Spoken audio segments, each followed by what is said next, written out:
तिकडे बीड जिल्ह्यातील परळीमध्ये झालेल्या गोळीबाराच्या घटनेला आता 12 दिवस उलटले आणि या 12 दिवसानंतरही परळी गोळीबारातील आरोपी अद्यापही फरारच आहे।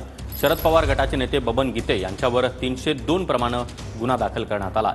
परळी पोलीस सध्या बबन गीतेच्या शोधात आहेत। 29 जूनला सरपंच बापू आंधळे यांची गोळीबार करत हत्या झाली होती। त्याचा आढावा घेतला आमचे प्रतिनिधी महेंद्र मुधोळकर यांनी। च्या माध्यमातून झालेल्या परळी तालुक्यातील मळेवाडी येथील सरपंच बापू आंधळेचा गोळीबार करून त्यांच्यावर कोयत्याने वार करून त्याची हत्या करण्यात आली होती। आता या गोष्टीला 12 दिवस होऊन गेलेला आहे। या प्रकरणामध्ये आतापर्यंत 5 जणांवर 302चा गुन्हा दाखल करण्यात आलेला आहे।